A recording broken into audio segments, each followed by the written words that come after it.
Lately, it is like all made up of good memes of investors. And I got to the calendar and I did to see the personal master of computer application. और आज मैं सारे उनसे मेरे सगन aspirants के लिए एक वीडियो लेकर आया हूँ जो उनको हेल्प करेगा और मेरा टाइम टेबल उस टाइप डिसिप्लिन क्योंकि बिना डिसिप्लिन के प्रिपरेशन को अच्छे से नहीं किया जा सकता तो चलिए बिना वक्त गवाए हम लोग शुरू करते हैं शुरू और चलिए बात करते हैं कि निम्न से टाइम टेबल बनाने के लिए आपको किन किन चीजों का ध्यान रखना बहुत जरूरी होता है। ठीक है, पहले ये जो पांच प्री रिक्विजिट्स है, इनको आप ध्यान में रखिए। पहली चीज होती है कॉलेज टाइम में, जो ये फाइनल ईयर बच्चे हैं उनके लिए है, ड्रॉपर के लिए नहीं है। ठीक है? उसके बाद होता है सिलेबस। सिलेबस में इसलिए कह रहा हूँ कि 2026 में क्या हुआ था, एनआईडी ट्रिची ने वेक्टर को एक्सक्लूड कर दिया था। और 2027 और सीएस में कुछ टॉपिक जैसे इंटरनेट हो गया, नेटवर्किंग हो गया, उनको ऐड कर दिया था। अभी 2027 में एनआईटी वारंगल कराएगा, ऐसा सुनने को मिला है। तो हो सकता है कि उस वेक्टर के टॉपिक को फिर से ऐड कर ले, हो सकता है कि वो सीएस से कुछ टॉपिक हटा ले। ठीक है, तो नवंबर अक्टूबर नवंबर के अराउंड आपको 2026 में सेवन का सिलेबस मिल जाएगा। ठीक है, तो उससे पहले आप उन सारी चीजों को पढ़ाई करो, उन सारी चीजों को जो एग्जाम में आएंगे ही आएंगे। जैसे प्रोबेबिलिटी हो गया, ट्रिग्नोमेट्री हो गया, वो हाई वेटेज टॉपिक्स हैं, उनको हटा नहीं सकते। ठीक है, तो ये सिलेबस का ध्यान रखना होगा। फिर आता है विद टॉपिक्स या फिर बैकलॉग्स। अभी जो बच्चे शुरू करें उनका बैकलॉग्स तो ज्यादा तो नहीं होगा ये, क्योंकि मुझे थोड़ा सा सर्दी हो रहा है, इसके उसमें हो रहा है। हाँ, तो जैसे आप 2-3 महीना आपका प्रिपरेशन चल जाता है ना, तो अब आपको बैकलॉग्स आने लगते हैं। और बिग टॉपिक तो मैं कहूँगा हर किसी का होता है, तो उन सारी चीजों को आइडेंटिफाई करना बहुत जरूरी हो जाता है। उसके बाद आता है other activity timings. Other activity timings में इंक्लूड हो जाता है जैसे आपका 7 से 8 घंटे का स्लीप आवर इंक्लूड हो गया। 7 तो नहीं दूंगा मैं, 8 से 9 घंटा दूंगा। आप 8 से 9 घंटे अच्छे से नींद दो। ठीक है, उसके बाद कॉलेज स्टूडेंट के लिए 7 से 8 घंटा, क्योंकि उनको थोड़ा सा टाइम कंस्ट्रेंट हो जाता है। उसके बाद आप जैसे ड्रॉपर्स के लिए मैं रिकमेंड करूँगा कि आप कुछ आउटडोर स्पोर्ट्स या गेम्स में रिकमेंड करूँगा ये करो, क्योंकि हमेशा हर वक्त घर पर एक जगह बैठ रहना या लाइब्रेरी पर बैठ रहना कभी रिकमेंड नहीं किया जाता। उसके बाद आता है ये पिक परफॉर्मेंस आउट। इस पे शायद कोई बात नहीं करता, बट मैं जरूर बात करना चाहूंगा। इसका क्या सिग्निफिकेंस रहता है हम आगे जानेंगे। बट जैसे कुछ कुछ बच्चे होते हैं जो अर्ली मॉर्निंग मैं कहूँगा अर्ली मॉर्निंग में पढ़ना उनको अच्छा लगता है। जैसे 4 या 5 बजे वो जाग गए सुबह के और पढ़ाई करने लगे। मैं था जो लेट मॉर्निंग मेरा मतलब पिक परफॉर्मेंस हुआ था, जैसे 8 से 12 बजे। ठीक है, और मेरी जो दीदी है, मेरी बड़ी बहन है, उसका लेट नाइट है। वो दिन में नहीं पढ़ाई कर पाती, वो पढ़ाई करती है रात के 1 से 4 बजे, मतलब ऑलमोस्ट सुबह हो जाती है। ठीक है, 4 बजे। पर उसको यही टाइम पे वो बहुत अच्छे से पढ़ाई कर पाती है, उसको लगता है पूरा शांत रहता है माहौल, तो वो करती है। तो वैसे अपने पिक परफॉर्मेंस आवर्स को जानने के आप किस समय में बहुत अच्छा परफॉर्म कर पा रहे हो, ये बहुत जरूरी होता है। फिर आते हैं फाइनल ईयर स्टूडेंट्स पे। ठीक है, ये जो मैं अभी बताऊंगा ये फाइनल ईयर स्टूडेंट्स के लिए रहेगा।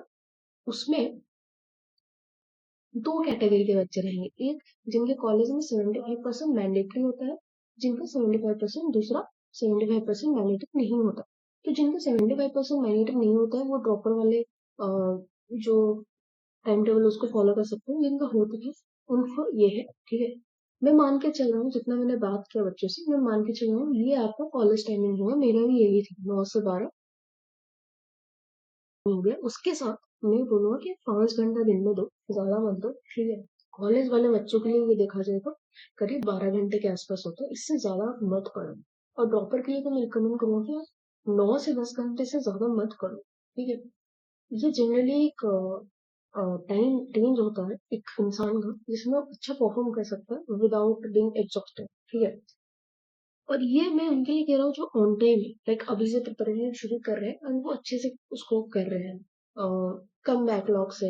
ठीक है, और डेली पढ़ाई करते हैं, जनरली कहा जाता है कंसिस्टेंसी मेंटेन करते हैं वो लोग। लेकिन कुछ कुछ जो बच्चे होते हैं जो आखिर के 3-4 महीने में प्रिपरेशन शुरू करते हैं, कॉलेज में होते हैं फाइनल ईयर में, उनके लिए टाइम टेबल नहीं है। ठीक है, क्योंकि मैं उन्हें कहूंगा कि आप आंख बंद के किसी भी कोचिंग के क्रैश कोर्स ले लो। क्योंकि इम्पॉसिबल तो नहीं है। एक टॉप 20 में एक बच्चा है मेरी कोचिंग से, रैंक 18 आई गेस उसका। तो उसने कॉलेज के लास्ट 3 महीने में उसको निमसेट के बारे में पता चला। उसने डिसाइड किया कि वो एग्जाम अटेंड करे। तो उसने हमारे जो कोचिंग का अपने अकेडमी उसका क्रैश कोर्स लिया था। Again this is not a promotional video, it's just my recommendation, क्योंकि मैं वहीं से पढ़ा हूँ और मुझे वो रैंक अचीव हुआ है, तो मैं जानता हूँ कितना अच्छा पढ़ाते हैं उसे, दैट्स वाई। बाकी आप पे डिपेंड करता है कि आप कौन सी कोचिंग का लो, कौन सी कोचिंग का ना लो। बट मैं कहूँगा कि आप क्रैश कोर्स ले लो, आप बंद करके। महज 4 से 5 हज़ार के रेंज में आ जाता है, ठीक है, जो कि अफोर्डेबल रहता है। तो आप आराम से उसी को आप बंद करके फॉलो करें, ठीक है। और ये जो टाइम टेबल है, मैं ये मान के चल रहा हूँ जो मैथ से आपका वीक है, जो रीजनिंग और क्वांट है वो मॉडरेट से इजी लेवल लगता है आपको, और सीएस भी वही है सेम रीजनिंग के तो, ठीक है। तो आप क्या करो, लेक्चर्स अटेंड कर लो। अगर आप कोचिंग से हो तो आपको लाइव मिलेंगे, अगर आप सेल्फ स्टडी कर रहे हो तो आपको रिकॉर्डेड मिलेंगे, ठीक है। अगर आप सेल्फ स्टडी कर रहे हो तो आपको रिकॉर्डेड मिलेगा। तो मैं ये रिकमेंड करूंगा कि आप सिर्फ और सिर्फ मैथ्स के क्लासेस को लाइव अटेंड करो, रीजनिंग का मत करो। क्योंकि रीजनिंग में क्या हो जाता है कि टाइम वेस्ट बहुत हो जाता है। मेरे भी कोचिंग में 10-12 बच्चे रहते थे जो रीजनिंग की क्लासेस अटेंड करते थे, unless until it's a very high priority topic or a very difficult topic like assessment, reason, statement confusion, input output, उनके लाइव क्लासेस आप अटेंड करो। बट अदर टॉपिक्स का लाइव क्लासेस अटेंड मत करो, उनको recorded देखो, वही प्रोडक्टिव होता है, ठीक है। तो वो जनरली 2 घंटा रहता है आपका, मैथ्स की क्लासेस जो भी होता है 2 से ढाई घंटा रहता है। आप उतना लाइव अटेंड करो, और सीएस का भी लाइव अटेंड करो, ठीक है। मैं रिकमेंड करूंगा सीएस का लाइव अटेंड करो। अगर आप सीयूटी क्लास पर हो, अगर निमसेट को, तो जनरली जनवरी के बाद ही शुरू होता है, ठीक है। निमसेट का जो सिलेबस रहता है हर कोचिंग में, गुड टू वो अटेंड ऑल द क्लासेस। तो सीएस का आप 1 घंटे का रहता है जनरली, 1 से 1.5 घंटे का, वही अटेंड करिए, ठीक है। और मैंने यहाँ पे एक चीज और लिखी है कि अगर आप सेल्फ स्टडी कर रहे हो तो आप कंप्यूटर साइंस को जनवरी से ही शुरू करो, अगर आप सिर्फ और सिर्फ मेन सेट पर फोकस कर रहे हो, ठीक है। मैंने भी कंप्यूटर साइंस जनवरी से ही शुरू किया था। वो मुझे 70 या 69 आई गेस 69 आए हैं मुझे कंप्यूटर साइंस में, ठीक है। तो ये बात हो जाती है। अब मैथ्स, क्योंकि आपका पूरा 60% ऑफ द सिलेबस है, तो ज्यादा से ज्यादा मैथ्स पे ही फोकस करो, और वही वीक टॉपिक रहता है तो मैथ पे ही ज्यादा से ज्यादा फोकस करें शुरू के टाइमिंग में। रीजनिंग आप कम ही करो, ठीक है। मुझे लगता है कि इतना भी टफ नहीं होता है रीजनिंग बच्चों के लिए। बट अगर आपका वीक है तो बात करते हैं उसको कैसे करना है। ये हो गया आपके मैथ्स का, ठीक है। और हाँ, एक और चीज मैं ये कहना चाहूंगी कि जब आप मैथ्स पढ़ रहे हो, मैथ की एक स्ट्रैटेजी वीडियो में लाने वाला हूँ और 1-2-3 दिन में। तो उसमें क्या होता है, मैं ये कहूंगा कि आपको मैथ कैसे पढ़ना है, ठीक है। अभी मैं थोड़ा सा बता देता हूँ कि आप जो मैथ्स पढ़ रहे हो, तो पहले डिस्टिंग्विश करना है कि आपका वीक टॉपिक क्या है मैथ्स में, स्ट्रॉन्ग टॉपिक क्या है मैथ्स में, और मॉडरेट जिसमें आप ज्यादा खराब भी नहीं हो या ज्यादा अच्छा भी नहीं हो, ठीक है। वैसे डिस्टिंग्विश करो, मॉडरेट और वीक टॉपिक के लाइव क्लासेस अटेंड करो, एंड जो आपके स्ट्रॉन्ग टॉपिक्स है उनके रिकॉर्डेड करो, ठीक है। क्योंकि आप फाइनली में आपके पास टाइम बहुत कम होते हैं अलग से प्रिपरेशन के लिए टाइम लेने के लिए, इसलिए आप ऐसे ही फॉलो करोगे तो दैट विल बी ग्रेट। फिर 1 घंटा डेली आपको विक टॉपिक या विक सब्जेक्ट्स में देना है। मैं थोड़ा सा क्लीन कर लेता हूँ उस जगह को,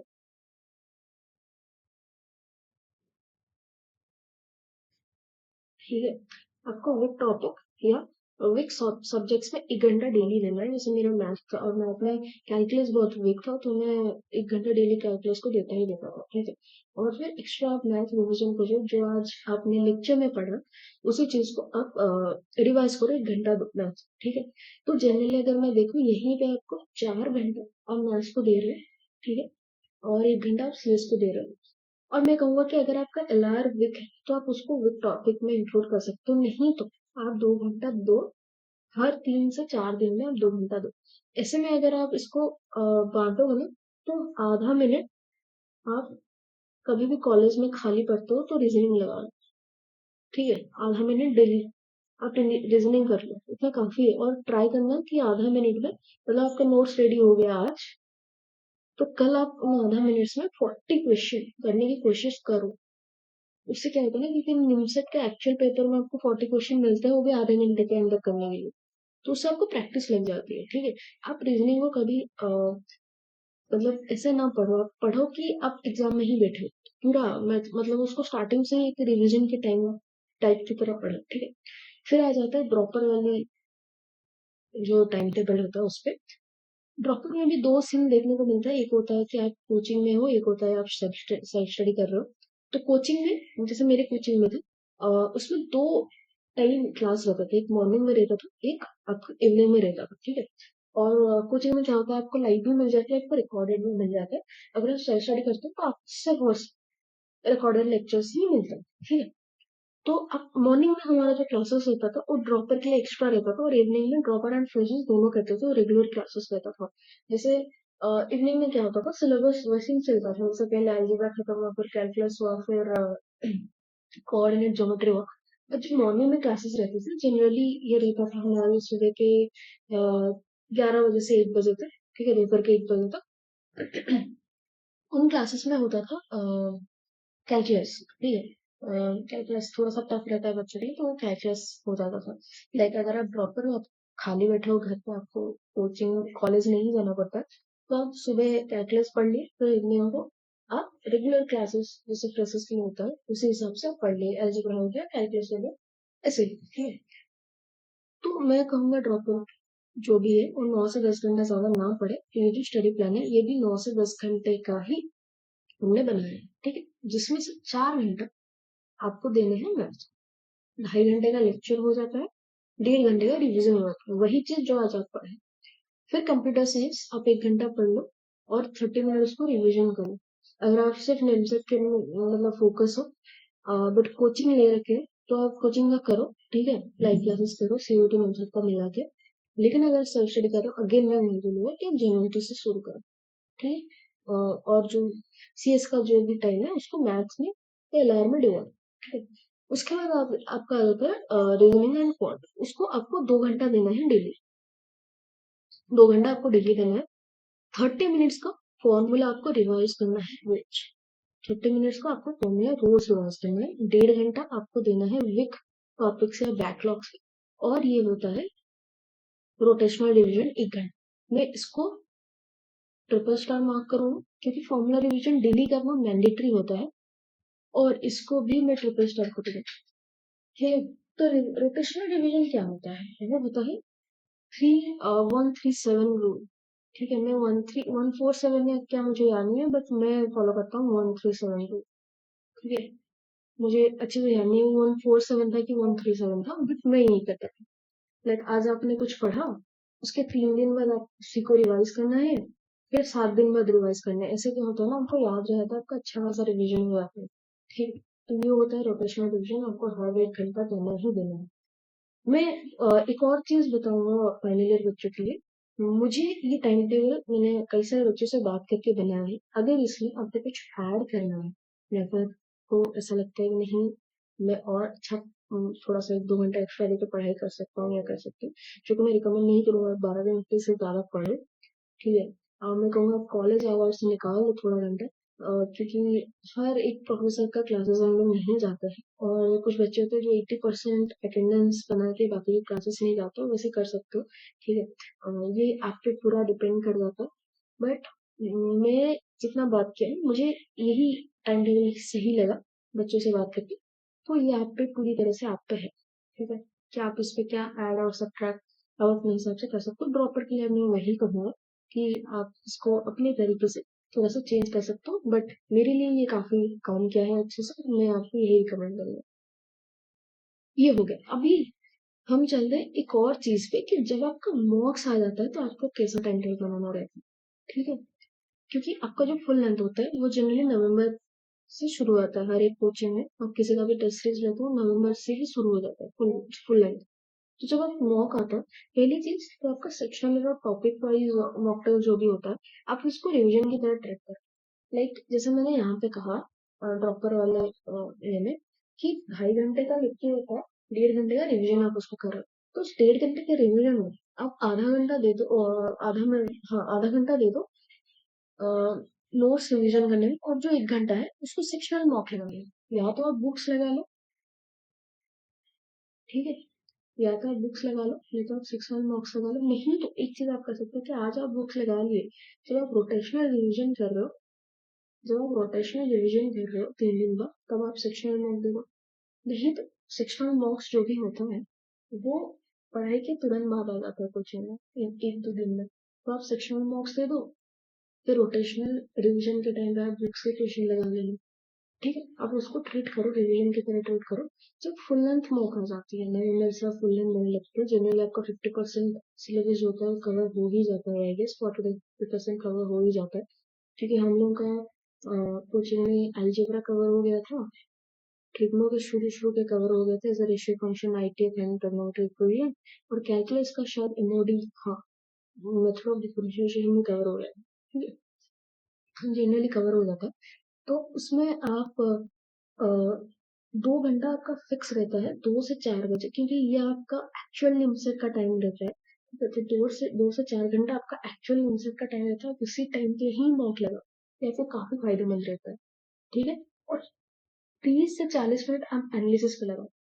अभी बच्चे मेरे को पूछते हैं कि 30 से 40 मिनट में कौन सा एनालिसिस हो जाएगा भैया, इस पे मैं एक और वीडियो लाऊंगा, जो बेहतर वीडियो होगा मॉक एनालिसिस पे फॉर निमसेट एस्पिरेंट्स, या any any kind of aspirants, और मॉक एनालिसिस बहुत अच्छे से, उससे आपको बहुत अच्छे रिजल्ट मिलेगा, ठीक है। इसी चैनल पे मैं ये वीडियो बनाऊंगा, तो मैं बताऊंगा कि बच्चे जनरली गलती कहाँ पे करते हैं, इनको एनालिसिस का मतलब ही नहीं पता कि आपको एनालिसिस कैसा एनालिसिस करना है, ठीक है।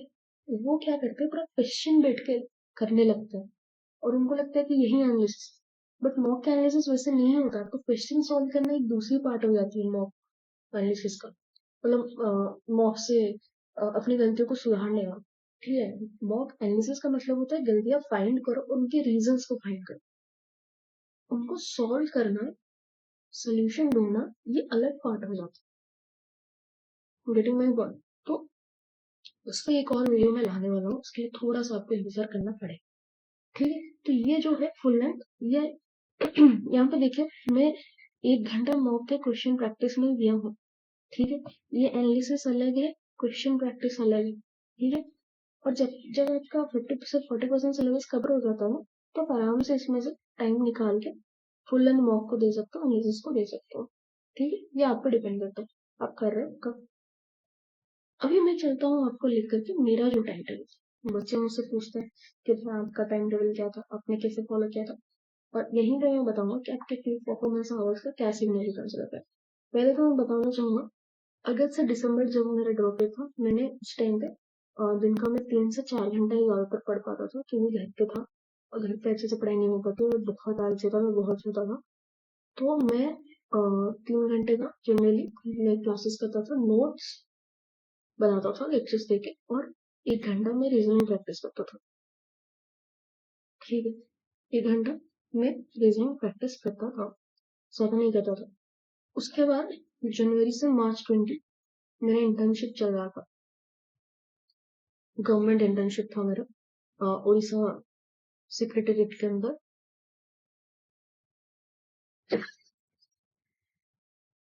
उस टाइम पे क्योंकि मुझे 8 से 5 बजे तक, सुबह के 8 से शाम के 5 बजे तक मेरा ऑफिस आवर रहता था, तो उस टाइम पे भी मैं सिर्फ 3 से 4 घंटा पढ़ाई करता था। उसमें मैं अपने जो बैकलॉग्स थे उनके नोट्स को कवर कर लेता था, लेक्चर्स को देख लेता था बस। और सीयूटी मैंने दिया था और कुछ जगह बोले थे, इसलिए तो मैंने सिर्फ सीएससी सीयूटी का पढ़ा था, ये इतना।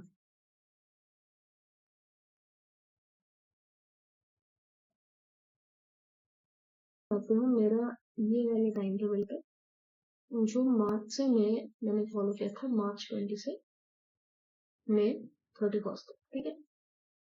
उसमें मैं सुबह 6 बजे उठता था, 6 से 7:30 के अंदर मैं अपना मॉर्निंग रूटीन या ब्रेकफास्ट जो भी रहता है, नहाना धोना, ठीक है, वो सब खत्म कर लेता था। फिर 7:30 से 8 मेरा ट्रैवल में जाता था, क्योंकि मैं लाइब्रेरी में एनरोल हो चुका था, मुझे पता था कि मेरे घर पे पढ़ाई नहीं हो रही है, तो मैं लाइब्रेरी जाता था। थोड़ा सा फ्रेश होने के बाद 8 से 8:15 मैं फॉर्मूला रिवीजन करता था। अगर आज मैंने कैलकुलस का किया तो कल मैं कोऑर्डिनेट का करता, उसके अगले दिन अलजेब्रा का करता, फिर उसका एक लेकिन ट्रिग्नोमेट्री करता, फिर से मैं वापस आ फिफ्थ डे पे कैलकुलस पे, फिर कोऑर्डिनेट, ठीक है, फिर अलजेब्रा, फिर ट्रिग्नोमेट्री। ऐसे में लेकिन मैं डेली 15 मिनट फॉर्मूला रिवाइज करता रहता। 8:30 से 8:45 मेरा चाय का ब्रेक रहता था। मैं बहुत चाय पीता था उस टाइम पे, एडिक्टेड हो गया था एकदम।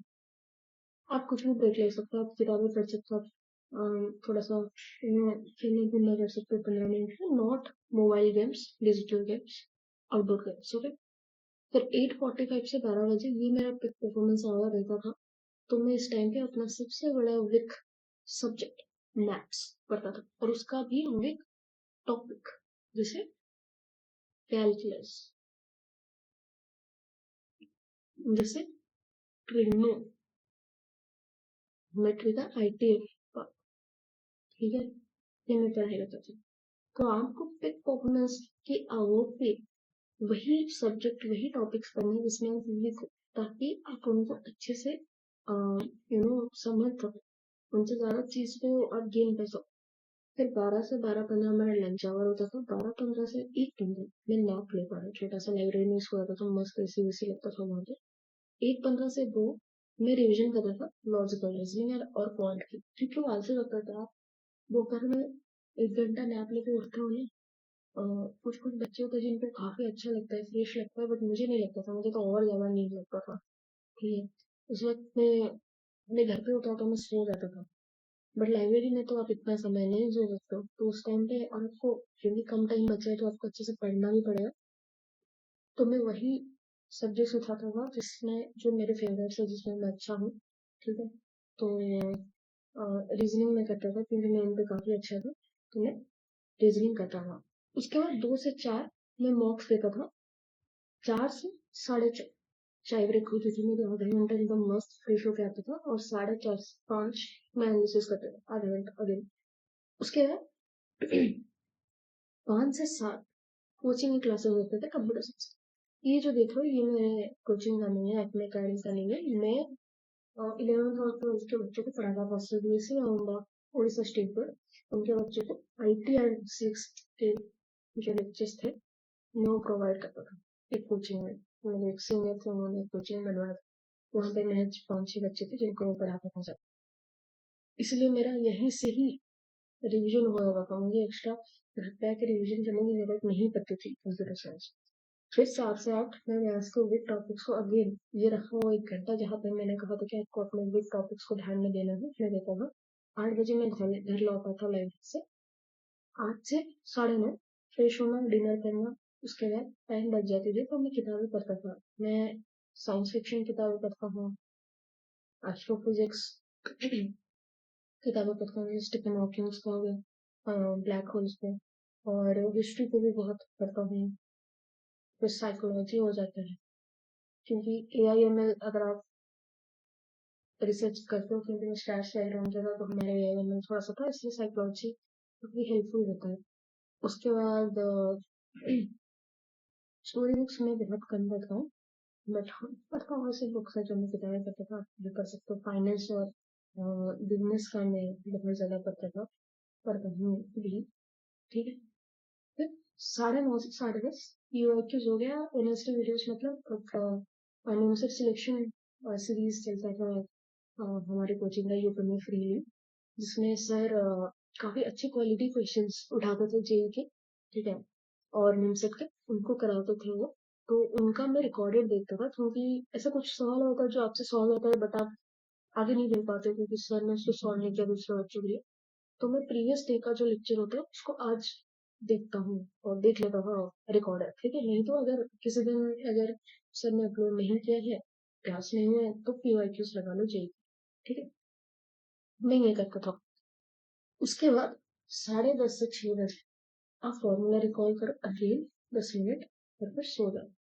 ये जो रिकॉल होता है, इनको मैं पढ़ाई नहीं करता था, मैं लिखता था एक सिंगल शीट ऑफ पेपर में, अपने सुबह टाइम रट्टा मार लिया देख के, ठीक है। रात को सोने से पहले उसी चीज को बिना कॉपी खोले आप सुबह क्या पढ़े, मॉर्निंग में आप जो फॉर्मूला रिवाइज किए क्या पढ़े हो, उस शीट ऑफ पेपर में यहाँ पे डेट डालना है आपको उस दिन का, और लिख लेना है। जहां भी याद नहीं आएगा बाद में उसको उसके अगेंस्ट में एक रेड पेन से, ठीक है, उसको एक रेड पेन से मार्क कर देना, ताकि वो आपके ध्यान में रहे कि यहीं पर मुझे नहीं बनाना लास्ट टाइम, ठीक है।